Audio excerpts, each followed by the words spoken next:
My wife built a secret 15 reasons intimacy control system until I exposed her manipulation, collapsed her power game, and reclaimed my freedom now. Picture this. You come home from a long day, grab some water from the kitchen, and find a folded piece of paper that fell behind the coffee maker. Your wife's handwriting. Your curiosity gets the better of you, so you unfold it. What you read next makes your blood run cold. 15 reasons why I don't owe him intimacy, written in her neat cursive at the top. Yeah, that's exactly what happened to me last Thursday. Let me walk you through this masterpiece of manipulation. Reason number 1, he doesn't help enough with dishes. I'm looking at this thinking, I literally did the dishes 3 times this week. But apparently that's not enough. Reason number 2, he watches TV too loud. The volume was on 12. 12. My neighbor's lawnmower is louder than our television on 12, but it gets better.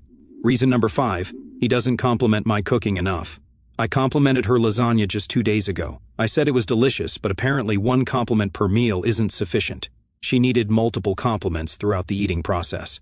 Reason number 7, he leaves his socks on the bedroom floor. Guilty as charged, I suppose, though I'm pretty sure I picked them up yesterday morning.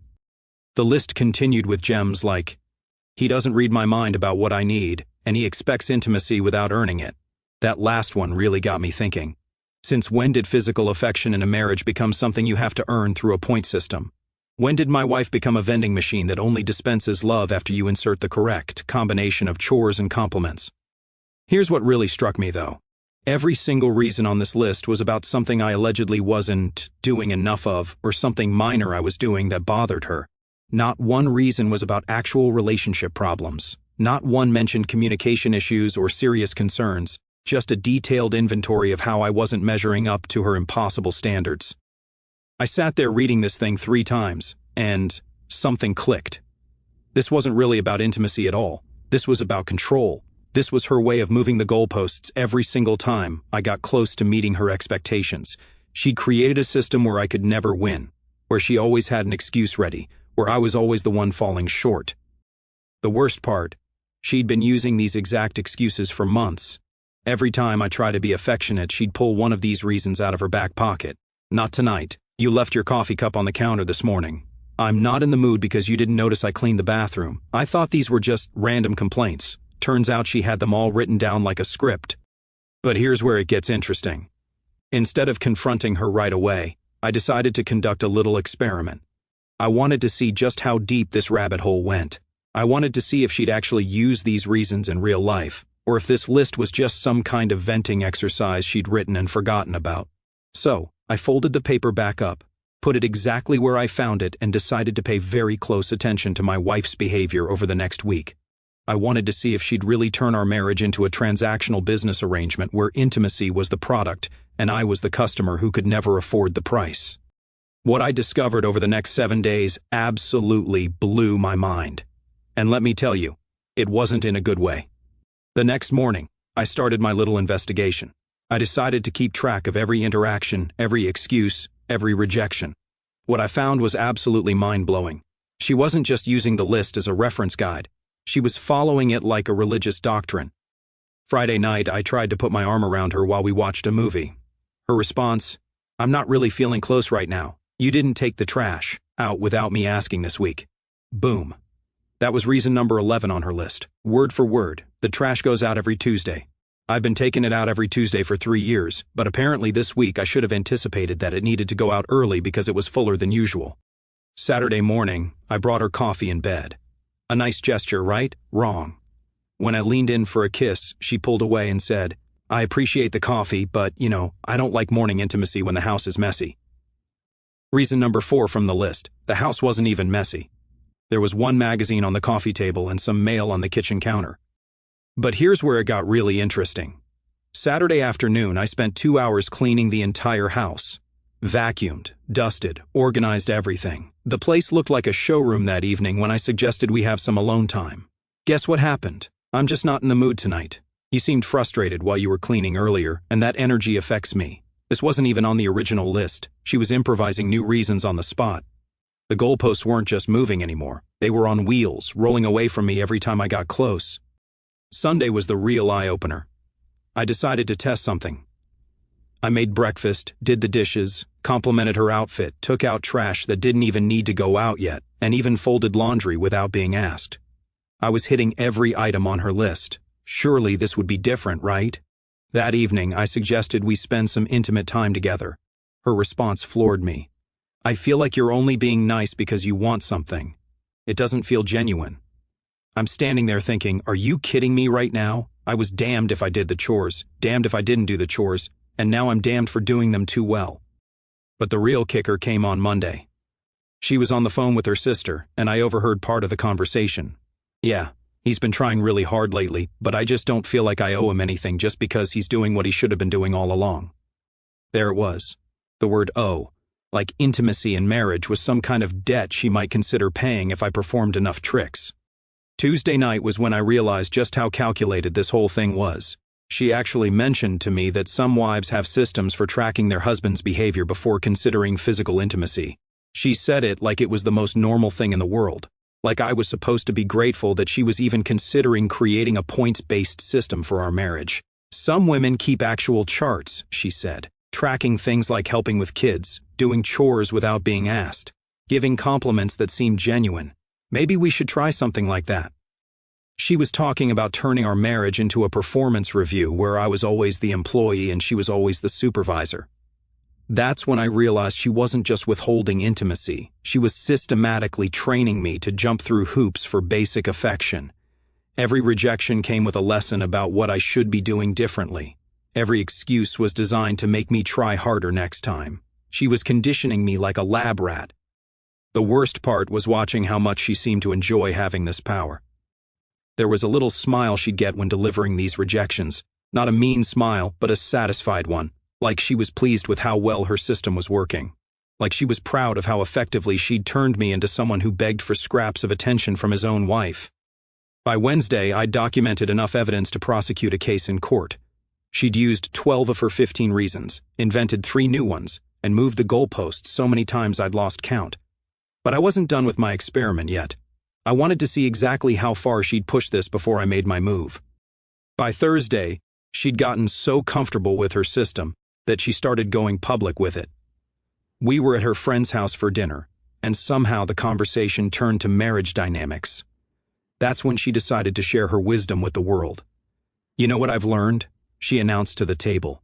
Men need to understand that intimacy isn't automatic just because you're married. They need to earn it by showing they care about more than just their own needs. The other wives nodded like she just delivered the Gettysburg Address. But she wasn't done.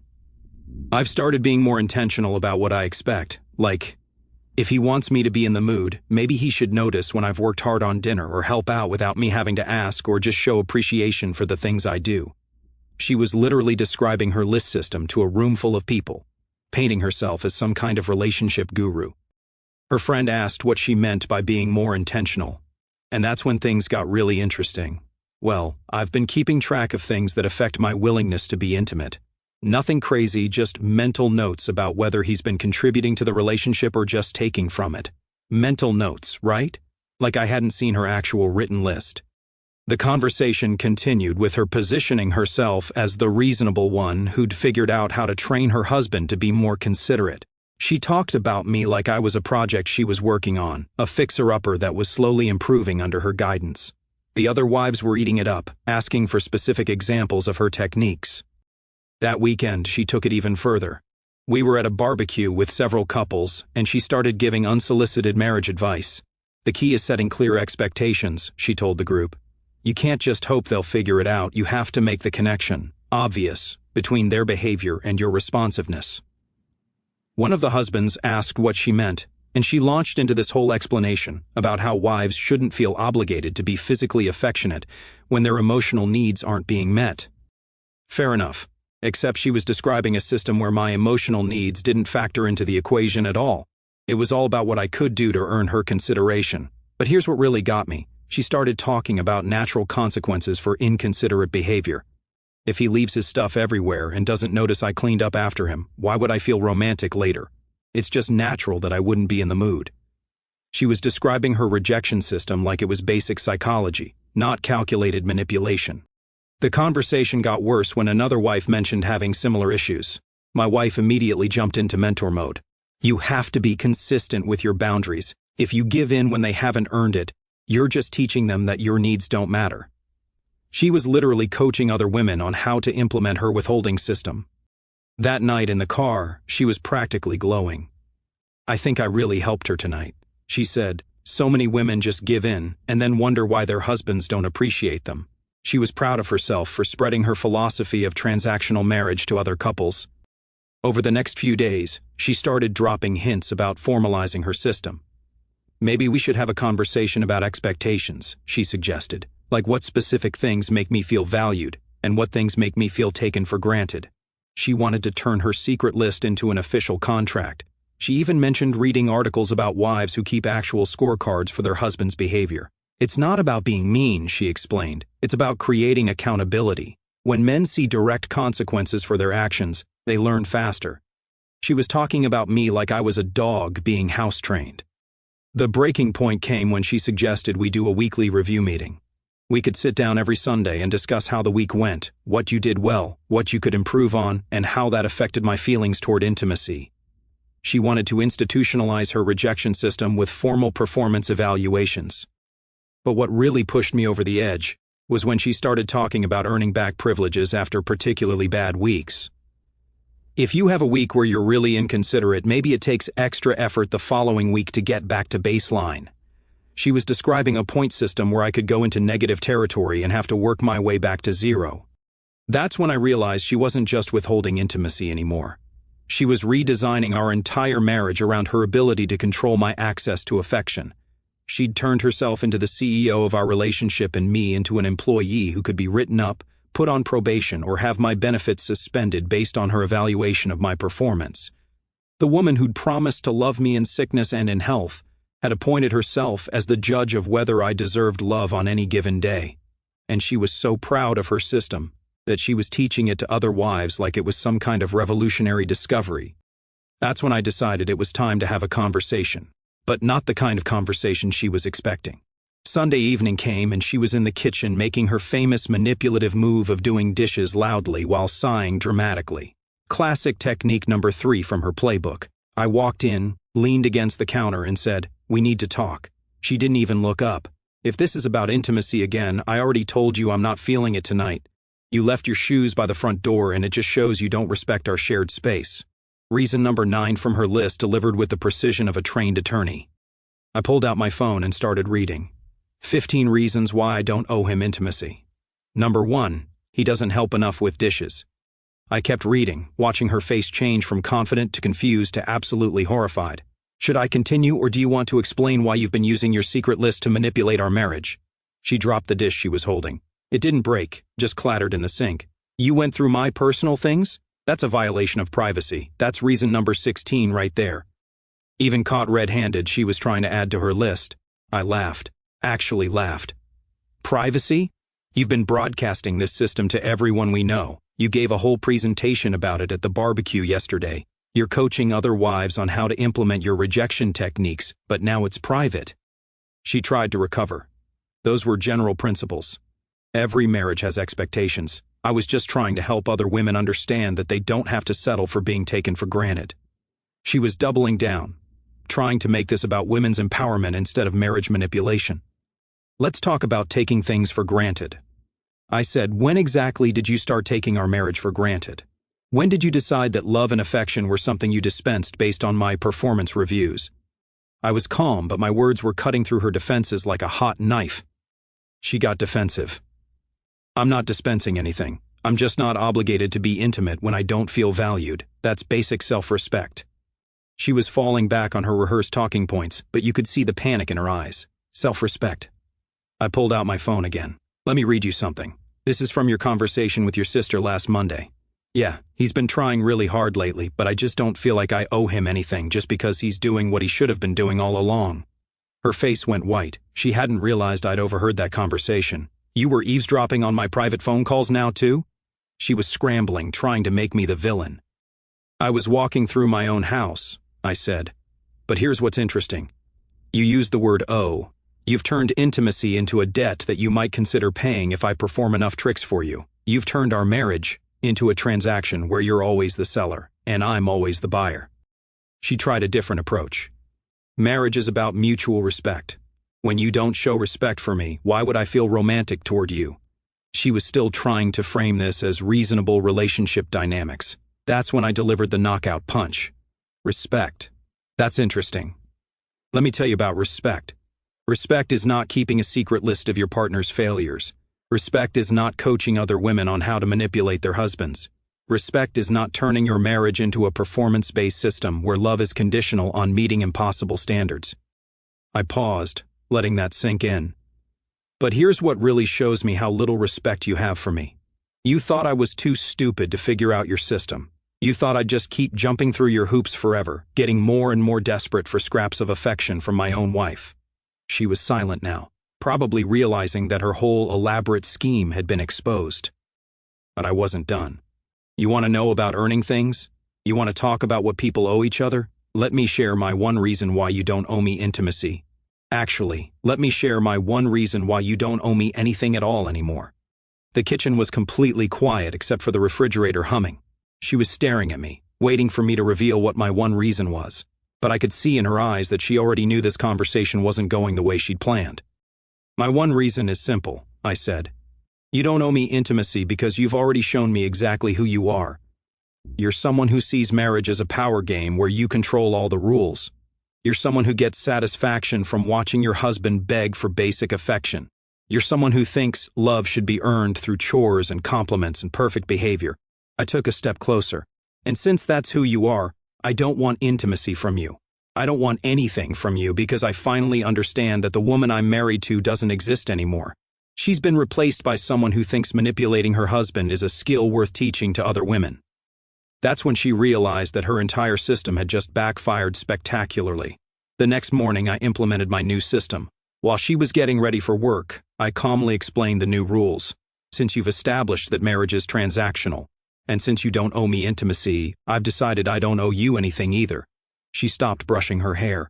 What's that supposed to mean? It means I'm adopting your philosophy completely. You've taught me that spouses should only give when they feel like the other person has earned it. So I'm going to start applying that same standard to everything. I was matter-of-fact, almost cheerful about it. You're being ridiculous, she said. But there was uncertainty in her voice. Am I? Let's see. You don't feel like you owe me intimacy when I leave shoes by the door. Well, I don't feel like I owe you grocery shopping when you spend our money on things we don't need. You don't feel romantic when the house isn't perfect. I don't feel like doing laundry when you don't appreciate the effort I put into maintaining our home. Her expression was shifting from annoyed to concerned. You can't just stop doing your share of the household work. I smiled. Why not? According to your system, I should only contribute when I feel valued and respected, and honestly, I haven't felt valued or respected in months. So, by your logic, you haven't earned my domestic contributions. That evening, she came home to an interesting situation. I'd made dinner for myself. 1 plate, 1 serving. When she asked where her dinner was, I explained, I didn't feel like cooking for someone who doesn't appreciate my efforts.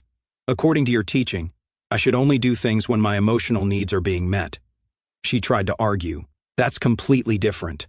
Cooking dinner is basic partnership. So is physical affection in marriage, I replied. But you've explained that both should be earned. I'm just following your model. Over the next few days, I consistently applied her philosophy to everything. She wanted me to pick up her dry cleaning. I don't feel like you've earned that favor today. She needed help moving furniture. I'm not feeling appreciated enough to want to do manual labor right now. The beautiful part was using her exact language. When she complained, I'd say things like, it's just natural that I wouldn't feel like helping when my emotional needs aren't being met. Or you have to understand that my willingness to contribute is affected by how valued I feel in this relationship. By Wednesday, she was furious. You're being petty and childish. This isn't how marriage works. Really, I said, because for months you've been explaining to me exactly how marriage works. You've told me that contribution should be earned, that feelings matter more than obligations, and that natural consequences teach people to be more considerate. I'm just implementing your system. She tried a different approach. I never said you should stop doing basic things.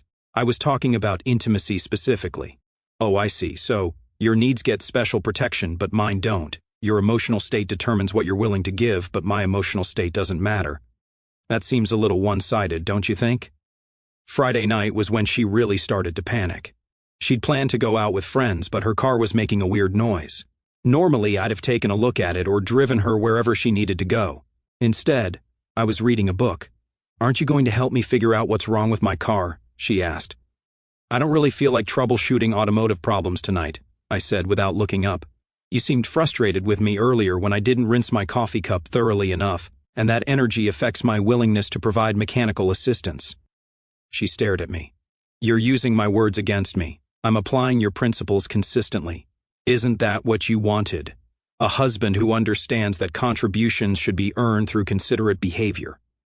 The weekend was when she completely lost it.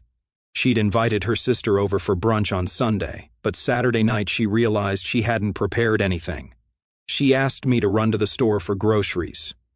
"I'm not feeling motivated to shop for your social events," I explained. "This week, you've criticized my dishwashing technique, complained about my TV volume, and made several comments about my failure to anticipate your needs. Why would I feel enthusiastic about supporting your entertaining goals?" Her sister called Sunday morning asking what to bring. She had to explain that brunch was canceled because we didn't have food. When her sister asked why she didn't just go shopping herself, she had to admit that she'd been expecting me to handle it, and I'd refused. That afternoon, she finally cracked. "This is insane. You can't just stop being a partner because you're mad about my boundaries." "Boundaries?" I laughed. "Is that what we're calling your manipulation system now? Boundaries?" "I have the right to say no to intimacy when I don't feel emotionally connected," she protested. "Absolutely," I agreed. "And I have the right to say no to everything else when I don't feel emotionally connected. The difference is I'm not pretending this is about natural consequences or healthy boundaries. I'm being honest about what this is." She looked confused. "What is it then?" "It's a power struggle that you started and now you're losing. The only difference between your system and mine is that I'm not trying to dress it up as relationship wisdom or personal growth. I'm not coaching other husbands on how to implement strategic withdrawal techniques. I'm just showing you what happens when both people in a marriage decide that love should be earned through performance." That's when she realized that her 15 reasons had created a monster she couldn't control. By the following Monday, she was ready to negotiate. She sat me down at the kitchen table with coffee and her most serious expression. "We need to fix this. This isn't sustainable." "Fix what exactly?" I asked, genuinely curious about how she planned to spin this. "You're withholding basic partnership duties out of spite. That's not the same as what I was doing." She was trying to draw a distinction between her manipulation and mine. "Help me understand the difference," I said. "You withheld physical affection to train me to meet your standards. I'm withholding household contributions to train you to meet mine. What's the distinction?" She tried several approaches. First, she argued that intimacy was different because it required emotional connection. I pointed out that so does enthusiastically maintaining a household for someone who doesn't appreciate your efforts. Then she tried claiming that her boundaries were about self-respect. I explained that my boundaries were about the exact same thing. Why should I respect someone who doesn't respect me? Finally, she played her last card. "Fine, you've made your point. I'll stop using the list. Can we go back to normal now?" "Normal?" I laughed. "What's normal? The version where you secretly manipulate me while pretending to be reasonable, or the version where we're both openly manipulating each other? Because those seem to be our only two options." That's when she broke down crying. Real tears, not the strategic kind she'd used during previous arguments. "I just wanted to feel valued. I wanted you to care about making me happy without me having to ask for everything. And I wanted to feel loved by my wife without having to earn it through a point system," I replied. "But here we are." She tried to salvage things. "What if we both try harder? What if we start over and communicate better?" She was desperate now, realizing that her system had destroyed something that couldn't be easily rebuilt. Start over. I considered this.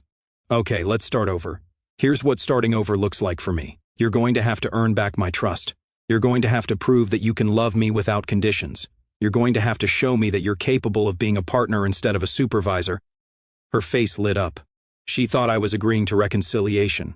"But here's the thing," I continued. "I'm going to evaluate your efforts using your own system. I'm going to keep track of every time you're genuinely affectionate versus when you're just going through the motions. I'm going to notice whether you're doing nice things because you want to, or because you're trying to get back to your position of control." The hope drained from her face as she realized what I was saying. "And just like you taught me, if I don't feel like you've earned my trust back, there will be natural consequences. If I don't feel valued and respected, I won't feel motivated to invest in this relationship. If you don't meet my standards consistently, I'll assume you're just not that interested in making this work." She was quiet for a long time. Finally, she asked, "What are your standards?" Genuine remorse for turning our marriage into a manipulation game. Actual changed behavior, not just promises. Proof that you can love me when I'm not perfect, when I leave shoes by the door, when I don't compliment your cooking enthusiastically enough. I paused. And most importantly, evidence that you understand how degrading it is to have your spouse treat love like a commodity you have to purchase with good behavior. She sat there processing this, probably realizing that she'd created a situation where she was now the one who had to earn intimacy, affection, and basic partnership from me. "But honestly," I said, standing up from the table, "I don't think you're capable of meeting those standards because meeting them would require you to admit that everything you've been doing was wrong. And based on how you've handled this conversation, you still think you were justified." That evening, she tried one more approach. She came to me wearing the kind of outfit that used to guarantee my attention, with the kind of smile that used to make me forget whatever I was annoyed about. "I miss us," she said softly. "I miss how we used to be." I looked at her for a long moment. That us you miss never really existed. You were already keeping score back then. You were already building your list. You were already deciding whether I deserved love based on my performance. I just didn't know it yet. "That's not true," she protested. "Isn't it? When did you write that list?" "Because it wasn't last week. That paper looked like it had been folded and unfolded many times. You've been planning this system for months, maybe longer." She couldn't deny it. The list had been her secret project, her way of documenting why she felt justified in withholding affection whenever she felt like it. "So, here's my final answer," I said. "You don't owe me intimacy. You don't owe me anything. And I don't owe you the pretense that this marriage can survive what you've done to it. You wanted to be the CEO of our relationship. Congratulations. You can run this company all by yourself." 3 weeks later, she was staying at her sister's house, probably explaining to anyone who would listen how unreasonable I'd become. Meanwhile, I was learning what it felt like to live without constantly wondering whether I'd done enough to deserve basic affection from my own wife. Her 15 reasons had taught me something valuable. When someone shows you that their love comes with conditions, believe them. And when someone treats your marriage like a business transaction, don't be surprised when they get fired from the job. Our story has come to an end. If you've made it this far, how about subscribing to our channel? It helps us immensely. I've selected 2 other videos for you that I'm sure you'll enjoy. Feel free to click on them. I'll be waiting for you in the next story. See you soon.